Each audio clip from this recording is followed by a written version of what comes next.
My name is Brianne Dressen. I am a preschool teacher in Utah, and I am a mother of 2 small kids. Like everyone else here, I am a strong supporter of science, and I have always believed in the importance of vaccines. I was so confident in this that I enrolled in the phase 3 clinical trial here in the United States for Astrazeneca. Within minutes of my first shot, I felt tingling down my arm, and by that evening, my vision had become blurry, and sound became distorted, and I developed hyperacusis, which is a sensitivity to sound. Within 48 hours, I landed into the ER, the first of many visits. My sensitivity to light and sound became so severe that I had to be confined to my bedroom alone,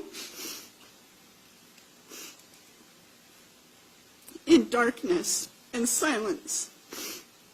Even brushing my teeth was painful.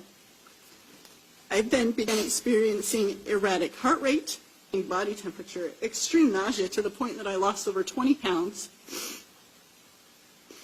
Just before Thanksgiving, I lost control of my legs and my bladder, along with my dignity.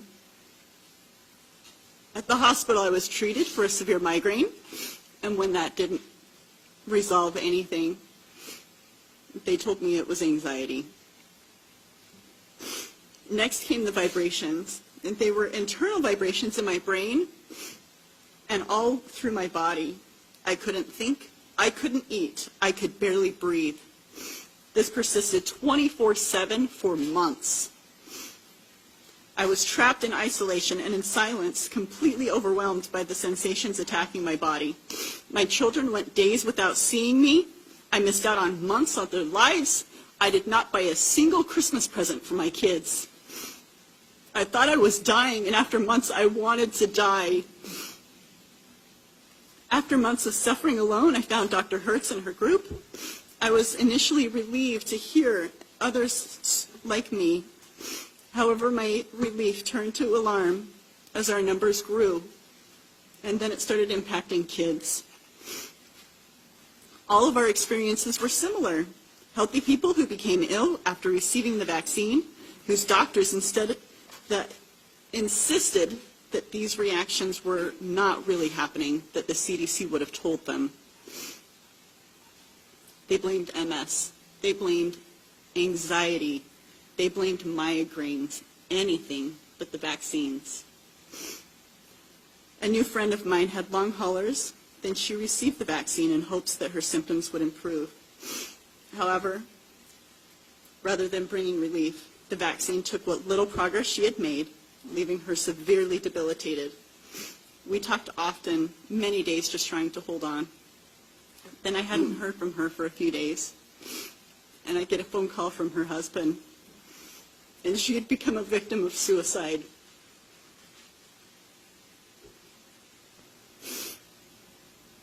The human toll is real.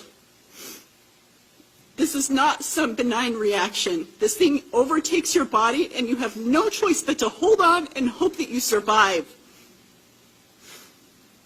We have been robbed of our cognitive abilities, our physical abilities. We cannot work. We cannot care for our families or our children or ourselves. We are struggling to make it through each day, abandoned by our healthcare teams. We are the collateral damage of the pandemic. As you can see, I am recovering. I can walk. The touch of my little son's hand no longer feels like it's setting me on fire. The sweet sound of my daughter's voice no longer feels like it's attacking my brain. But I have a long way to go.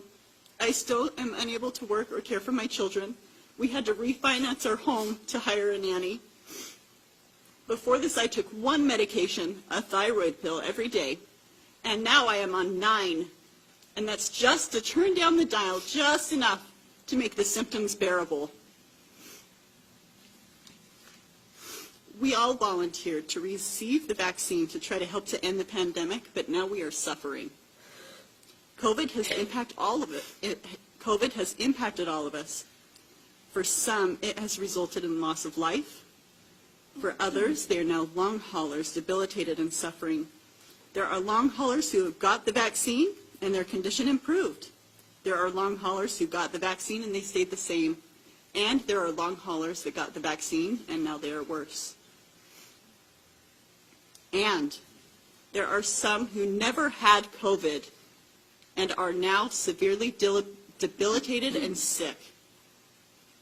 This is us. We are part of the full picture. Please do not erase us.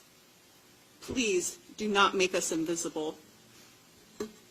To the media, we need your help to start the conversation, to help us end the stigma surrounding the term COVID vaccine reaction. To the CDC and FDA, we desperately need you to communicate with the medical community what is happening. To our elected officials, we need help getting momentum for research for early intervention strategies so that when these patients do arrive in the ERs and hospitals, physicians will be equipped with the knowledge and tools to help us. To the medical community and to research institutions, please help us. Please hear us. Please believe us. Thank you.